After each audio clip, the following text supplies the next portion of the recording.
comments or thoughts on what you hear today, please add them later. Our last speaker is Jason Lim, who will be talking about the Trishaw industry in Singapore.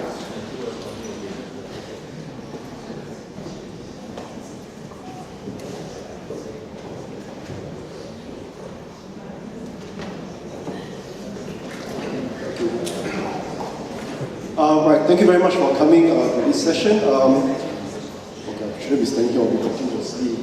Okay, I'm from the University of Wollongong in Australia, and I'm actually, when Kasi invited me to talk about something about my research work that could deal with myths and things, I was just wondering, myths, trishaws? And that in itself, I suppose, at least from my own perspective, is that perhaps nobody really thinks too much about the trishaw industry to actually think that there could be myths around the trishaw industry itself. Now, what I'm going to present today actually looks at myths perhaps from several angles. Carson was good enough in his own presentation to say that, to try to define what empathy is, and that if it happens twice, it becomes a myth. Now, the thing about the trishaw industry is that if we want to consider how myths come out as a result from the trishaw industry itself, we can look at it two ways. One is a myth that evolved in the 1960s itself, when the trishaw industry was a very, you can say, a vibrant industry in Singapore. And the second one would be the myths that people have talked about the trishaw industry today, with the trishaw industry having more or less disappeared from the streets of Singapore. This picture actually shows you one of the myths. Okay? The idea that the trishaw rider is this guy who's got nothing better to do than to sit in his trishaw, wait for people to come. He spends his time reading newspapers, magazines, whatever it is, lazing about in the sun. And then when a couple of Caucasians come along, they shout, "You want to ride? You want to ride? You want to ride?" And then I've got Japanese and Chinese friends who come along, and they are foreigners as well, but then they will not be asked to go for a ride because they need that. But that in itself is a myth, because it gives the impression that, number one, trishaw riders have got nothing better to do, and two, that their lives are actually quite easygoing, laid back. I'll just start off by talking just a brief introduction to the trishaws. Now, most of the sources I've seen would say that trishaws actually appeared during World War II. In a way, they are correct. They appeared in greater numbers during World War II. But if you go back to 1914, when the Singapore Municipal Commission published its annual administration report that year, there is actually a short paragraph that said the trishaws appeared in the streets of Singapore. There were only 15, so it's only like an experiment. Somebody decided that, we had rickshaws in Singapore at that time. So instead of having just these rickshaws, maybe we have some trishaws as well. By 1915, all the 15 vehicles were sold to Java. No reasons were given as to why they got it off, or why the trishaws just failed to take off in Singapore in 1915. So the next date that we look at, which would mention trishaws, would actually be in the Shonan Times. Now this would be when Singapore had fallen to the Japanese. The Straits Times was reopened and was published as a Shonan Times. And on its 8th July 1942 edition, it says a novel transport vehicle will be introduced to the city by next month. And that turned out to be the trishaw.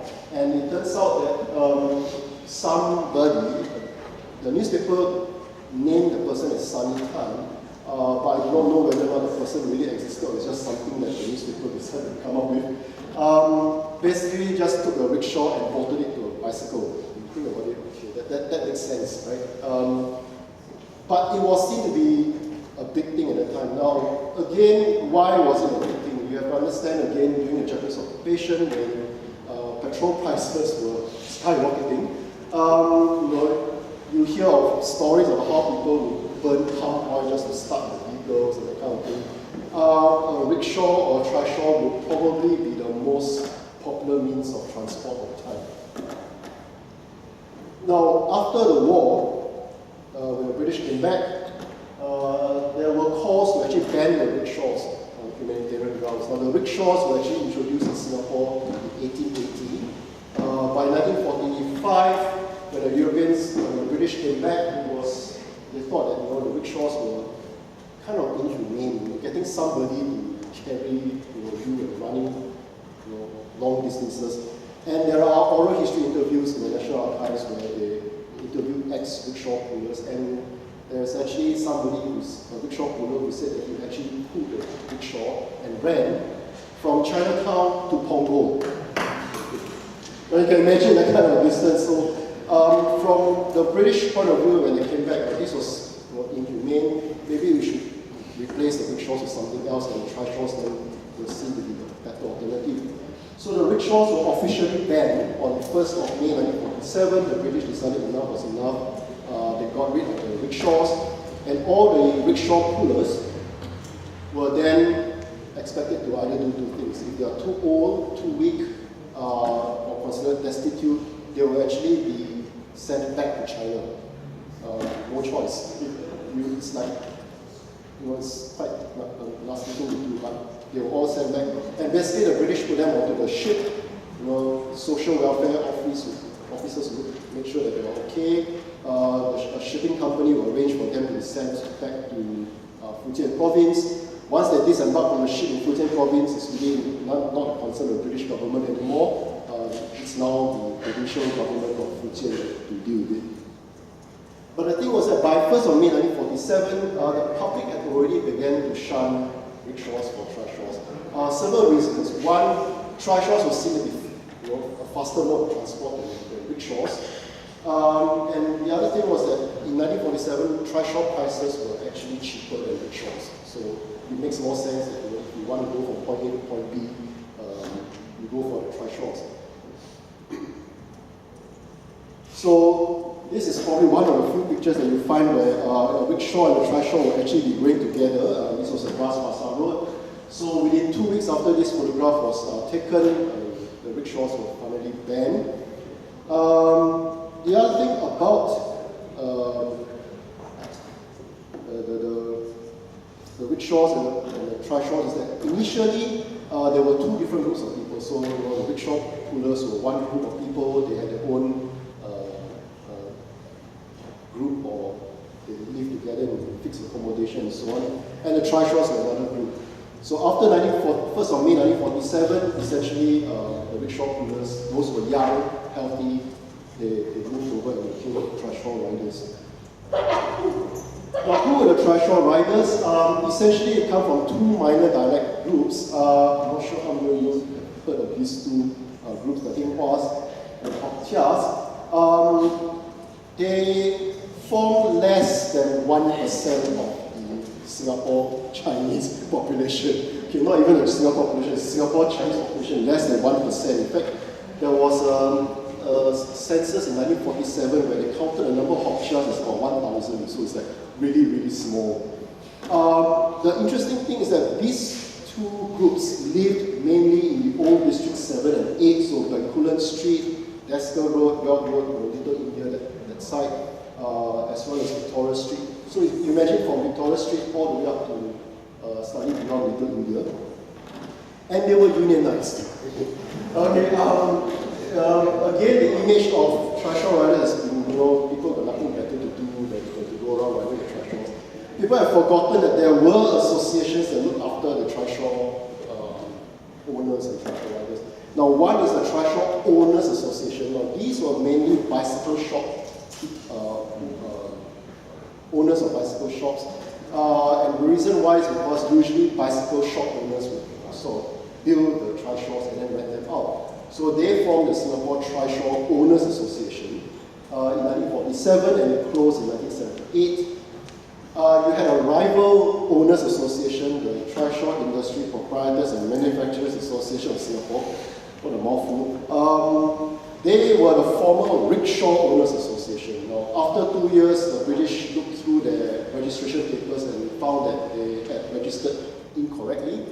Again, the report did not say exactly how they registered themselves incorrectly, and they were disbanded. So the British essentially disbanded this group. But more important for me when I was doing my research work into the Trishaw industry was the last one. It was the Singapore Hired Trishaw Riders Association. So all those Trishaw riders, they joined this organization. Former rickshaw pullers who were members of what was earlier known as the Singapore Rickshaw and Trishaw Workers Union, then moved over and joined the new association. Now, the Singapore Rickshaw and Trishaw Workers Union was a leftist group. You can think of after World War II, in 1946 September, there was a major strike across Singapore. The Singapore Rickshaw and Trishaw Workers Union was involved. On that day itself, no rickshaws and trishaws were seen in the streets. This was according to the report in the Straits Times. And people found it very difficult to get from point A to point B, because you have to understand that after the war, buses were non-existent, taxis, you heard of them. You would go anywhere in either a rickshaw or a trishaw. So when they went on strike, suddenly people found themselves stranded wherever they were. And the Singapore Hired Trishaw Riders Association continued until 1953. So this is a picture of the Hired Trishaw Riders Association itself. It was at the end of their election of an executive committee. You would think that there wasn't really much going on, but the association actually had a chairman, vice chairman, secretary, treasurer, and so on and so forth. And because you have because the Trishaw Riders come from two minor dialect groups, the Henghuas and Hokkchias, you have a Henghua secretary and a Hokkchia secretary. So basically, if you are a Hokkchia speaking Trishaw Rider, you obviously look for your Hokkchia speaking secretary, and so on and so forth. Meetings apparently were all conducted in Hokkien, because that was the only dialect that the both groups could understand, and it was until Speak Malay campaign, probably the main dialect in Singapore. And what happens, of course, is they will have the usual elections and appointment of office bearers, and at the end of the election, they'll gather together for a photograph like this outside the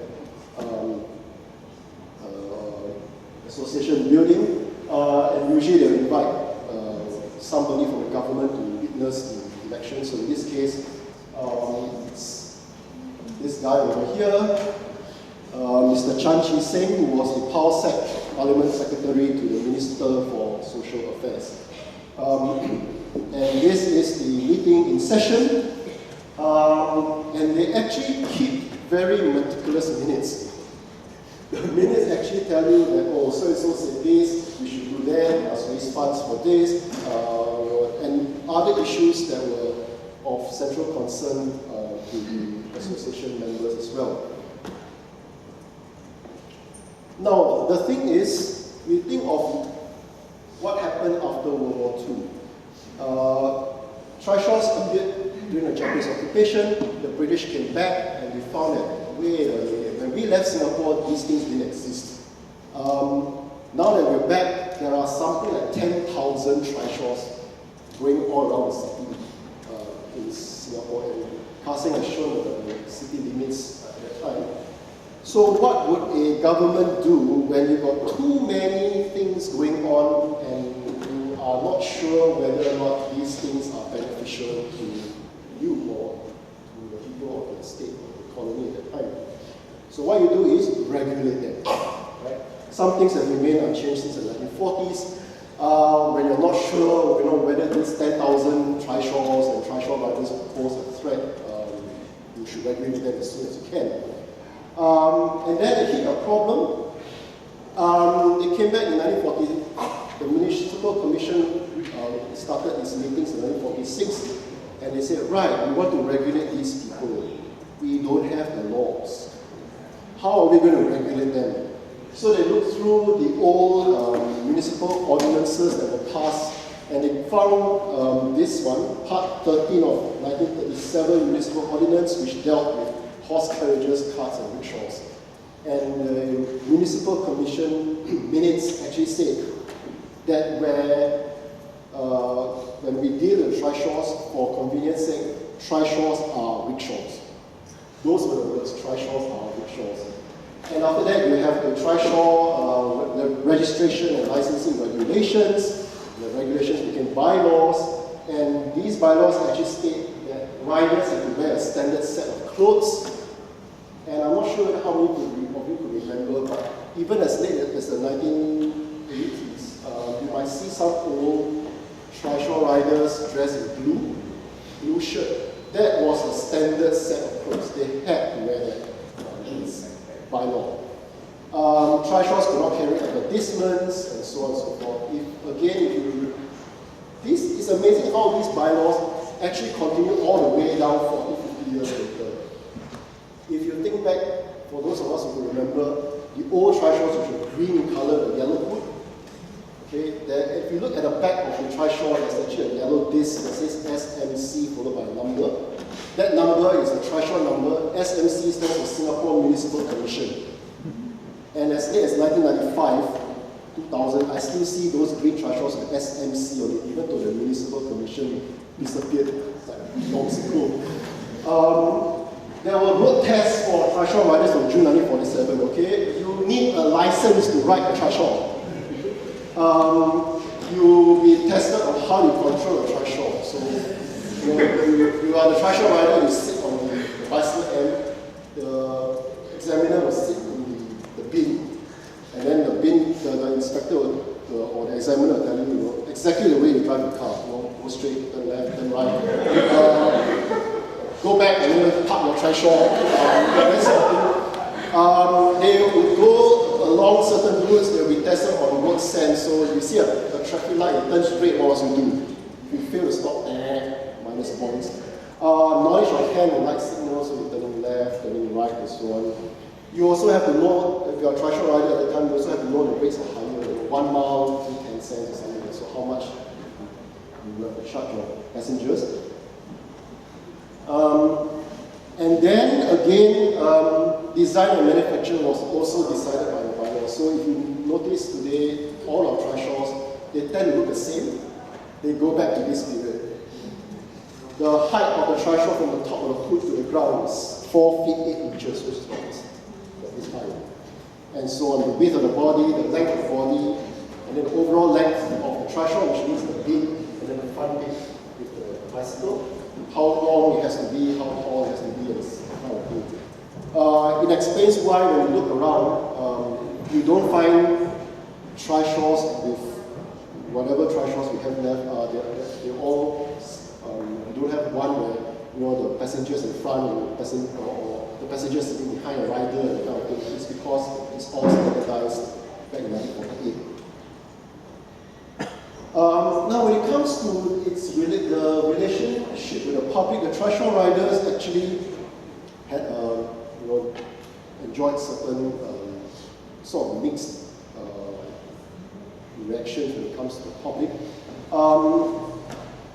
Trishaws provided a means of getting around for ordinary people, because you understand, even in those days, let's say, Carson mentioned about Geylang, Lorong, this and that. Really, even within the lorong itself, there were all those narrow alleys, the thing between 2 lorongs. A trishaw can go through there, obviously, not a car or anything. So, in a way, it provided a very useful means of transport for many people. Immediately after World War II, you have what they call trishaw parks, where it's something like a taxi stand. You go to a trishaw park, and there'll be like 2 rows of trishaws, and it's like 30 each row. So there were many trishaws available at the time. And of course, after World War II, when the British came back, so like this photograph shows, you have military personnel who go around the trishaw, and some of them will distribute free chocolates, which explains why the children are running after the Royal Navy personnel. The trishaw riders sometimes will charge an exorbitant rate, but then they were paying in pounds, right? So no problem, you can leave. Of course, a trishaw rider will be like, I earn so much money off these people. schools. Even when I was in primary school, I remember one of my classmates coming to school in a trishaw. And you find basically they will congregate wherever it is, lots of people will go. So outside cinemas, these days, school in the market, in the amusement parks that we had at that time, a lot of trishaws would gather around outside. Now, some trishaw riders also specialize in carrying certain customers from fixed spots. So what happens is that if you know a trishaw rider very well, you will say that, okay, every Tuesday I will go to such and such a place, you come and pick me up at such and such a time, drop me off at a place, and then you come back at a certain time and pick me up again and send me back home. The thing was that because there are quite a number of trishaw riders who make that kind of arrangement with clients, you find that there will be many trishaws outside these cinemas and amusement parks. So you have, in 1947, one of the earliest complaints about trishaws. They are public nuisance. And that again generates this myth that these trishaws they break the rules, they obstruct people's movements. In this case here, the complaint on the 4th of January 1947 talked about a great deal of obstruction because all these trishaws had parked themselves outside the cinemas and amusement parks. Some riders provided personalized services, so housewives and food hawkers to markets and so on, fetching children to schools. But one of the things which people have gradually forgotten was just how much these trishaw riders saw themselves as they do not really occupy you can say that they are one of the lower strata of society. But when it comes to the call to do something good for the community or to do something good for the state, they will actually answer that call. And a few years ago, for instance, not even a few years ago, it's not 80 years maybe, there was an article in the Straits Times that talked about a guy, I remember his name was Xia. He talked about how he gave $1 to the building of Nanyang University.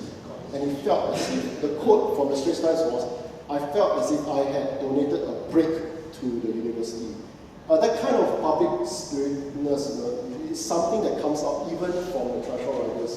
So if you look at, for instance, the fundraising for Nanyang University, January 1953, Tan Lak Sai, who's the big rich businessman, he called for the Chinese community to do all they possibly could to help establish Nanyang University. So they purchased a plot of land in Jurong, and they were willing to build the buildings and so on, but they needed the community to do their bit.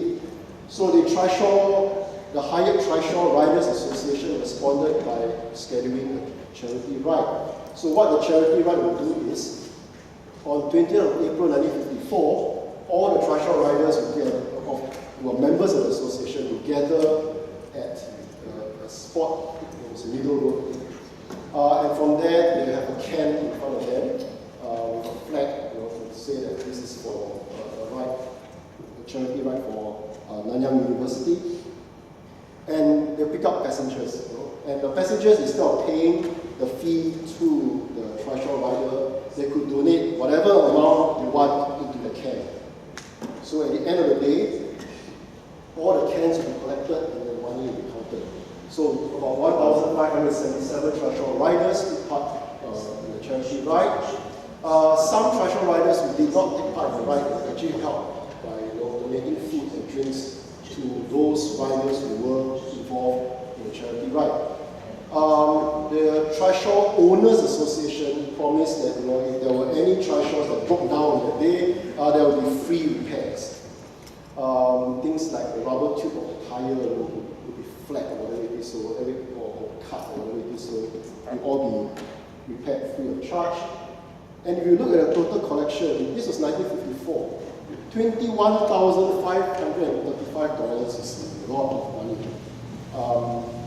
Just to give you some idea of how much that is.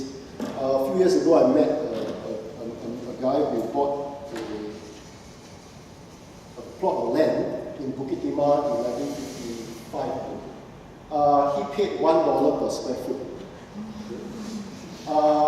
And he paid $10,000. So his land was 10,000 square foot. That cost only $10,000. They collected double. So you imagine the amount of money that was collected at that time for the building of Nanta. But of course, there were other groups that also collected, and many of them collected more money than that. But it just goes to show that Trishaw riders are not really these lazy people who want nothing better to do. They were actually very forthcoming in helping the community. So this is just at the end of the right. We have the representative of Nanyang University on the right, banner awarding the banner to the president of the Hyatt Trishaw Riders Association, which is the guy on the left, and the Trishaw Riders were taking part on the right, all posing behind. In a way, it's sort of like a media spectacle, but it was, I suppose, a just reward for what they had done. Another one would be the National Defence Fund. After independence, National Service was introduced in 1967. The then Minister for Defence, Lim Kim San, announced in early 1968 the establishment of the National Defence Fund to build up Singapore's defences. And again, the Trishaw Riders Association came out and organized another charity ride. Now, if you look at the numbers of Trishaw riders that took part this time, it's 895. So you can tell you that from 1954 to 1968, the number of Trishaw riders has actually gone down. It's slowly declining, and there's a reason why I'll come into that later.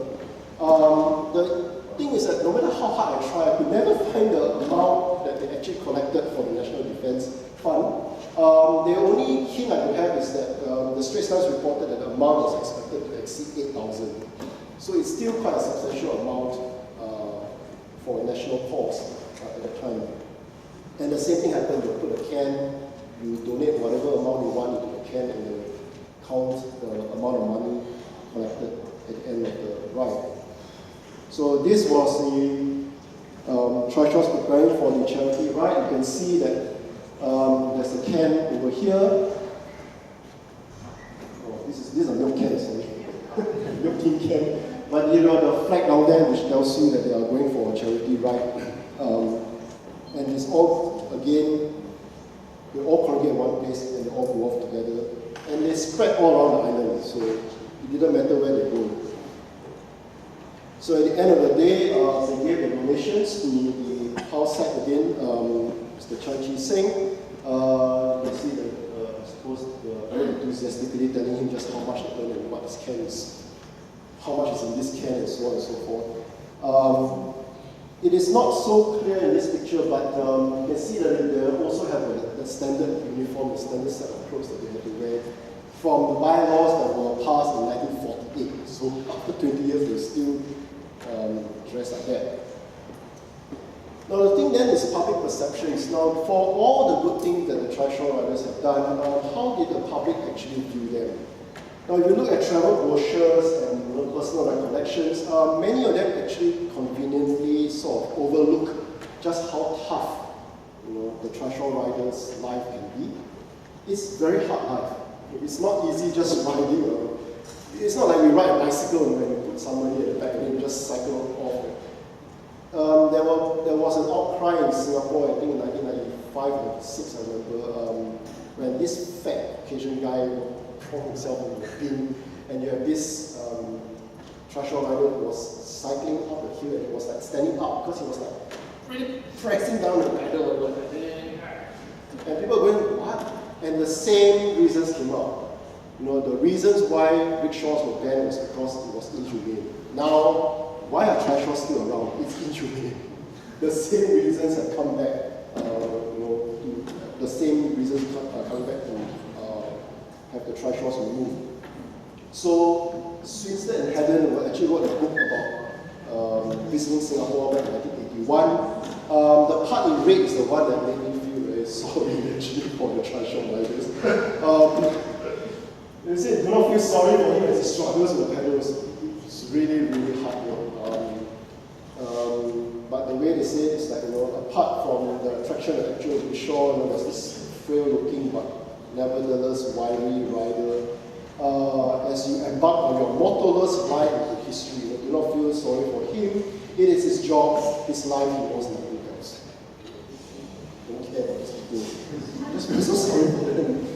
So the thing is, few bothered to see the dangers of the trade. The life of the Trishaw rider was at stake every time he plied the streets. You have to understand, from 1946, when there were fewer cars, right, to, don't even talk about today, 2014, even as late as the 1990s, cars, taxis, buses, vans, trucks. It's a pretty dangerous thing if you're just trying to cycle. And you can imagine the person cycling and then you've got a truck really past him. Trishaw riders, unfortunately, are blamed for just about everything. They are blamed for taking shortcuts by riding against the flow of traffic, disregarding traffic lights, switching lanes, signaling, and so on and so forth. Now, these accusations have been around since 1947, almost a year before the bylaws were passed. Until today, you don't hear it so often, only because Trishaws are more or less on the way out. Unless you want to criticize that group of Trishaw riders who bring tourists in the boom box and going round and round Albert Street in Little India, but that's the only group left to do Trishaws. And just to give you an impression of just how difficult it can be, this was a traffic accident. 1979, there was a 7-vehicle pileup, 2 cars, a bus, a van, a 2.5-ton truck, a motorcycle, and a Trishaw. And the Trishaw is down here. The Trishaw rider was killed. So, any talk about the Trishaw riders, they have nothing better to do. I think photographs. Who actually says that? You keep repeating that line. Who actually says Trishaw riders have nothing to do? Oh, it's just the image that sometimes you read in the press on this Trishaw riders. I've been here for 50 years. I've never read that in the Straits Times that says Trishaw riders have nothing to do. No, it's the image that the Trishaw riders are. What are they doing basically? The image of Trishaw riders is like blazing the sun, especially where does that image come from? Maybe I'll come to that later. I'll just continue from here first. Okay, as the number of Trishaws and riders increased, so there was a corresponding increase in the number of reports on how Trishaw riders were linked with inconsiderate behavior. This was in the Straits Times Forum. Most of them, in those days, they would write in the Straits Times Forum and they would talk about how the Trishaw riders were inconsiderate, rude, and so on. When it comes to people's attitudes also, what constituted a decent occupation change over time? I'm basing this on how some of the oral history interviews in the National Archives, for instance, the Trishaw riders, when they were talking about their experiences, they would actually talk about how their family members would try to get them to give up Trishaw riding because it was not seen to be a decent job anymore. And one of the Trishaw riders was actually saying in an interview that, what did I do wrong? I did kill somebody.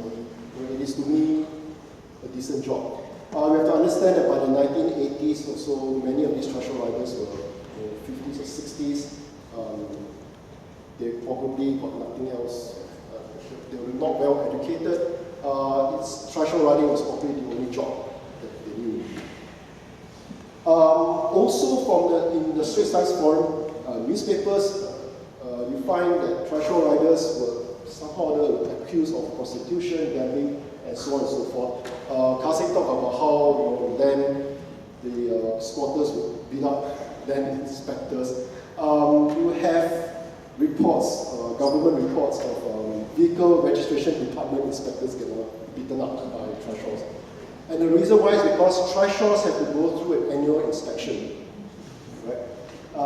Every year, the Trishaw has to be sent for inspection at the what was then called the Vehicle Registration Department, Middle Road, and they'll test the brakes, the wheels, make sure that the passenger car is firmly bolted to the bicycle so that the bin will not go off halfway through the ride.